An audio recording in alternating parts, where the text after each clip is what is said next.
The idea of selling your business is a big deal, and you need to look at a lot of considerations. One of the current problems in selling is that interest rates are so high, it makes it difficult for a buyer to get financing, whether that be traditional financing through a bank or with a guarantee through the SBA. SBA loan interest rates are running about 10 to 12% currently, and they have guarantee fees on top of it, so that kind of adds to it. It may be difficult to get through underwriting if someone has other obligations and doesn't have a lot of room to pay for the purchase of the business, even though they may be your best bet and your best candidate for buying the business. So many people choose to look at seller financing when interest rates are high as well. Now, it has both its pros and cons, so let's investigate a little bit. In seller financing, basically you become the bank. So each month when the payment is due, the buyer of the business would actually be paying you instead of the bank. Your payment would include interest. So if the SBA guarantee fees and rates are running between 10 and 12%, what if you could get 8% on seller financing right now?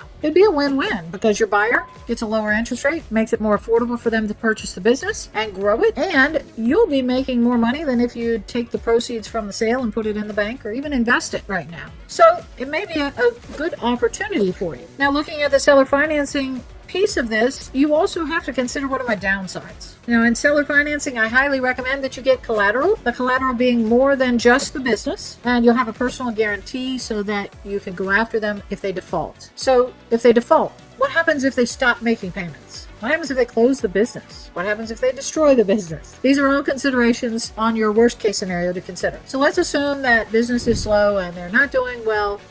They really weren't cut out to be the business owner, and they don't make the payments to you. Your choice then is to go after them legally. So you're going to have to pay attorneys probably to do this, but you're going to have to be able to take the collateral to make up your difference, or you're going to have to take the business back and foreclose.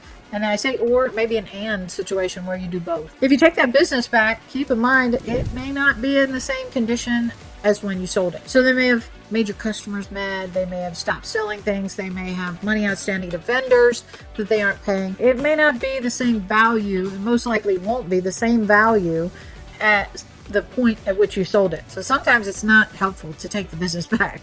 But there are some other things that you want to look at to make sure. I've seen it work out to be a really great situation for some and a really poor decision for others. So you've got to weigh each circumstance and evaluate each buyer individually at what you think their success rates are and their experience. So looking at seller financing, the other factor is that it may also give you a tax benefit. If you sell your business and the cash buyer comes in, you'll have income all in 1 year. So you'll kind of have that windfall all hitting, and that may make your tax rate higher. With seller financing, typically, you are just going to recognize a little piece of the income each year, the part that you receive in payments. So that may also help your tax situation. So there's lots of considerations. If you would like some help navigating and getting your business ready to sell so that it sells for top dollar, please let us know. We can assist you in getting your business ready, determining the proper value, and helping you make the decisions along the way to evaluate buyers and selling situations.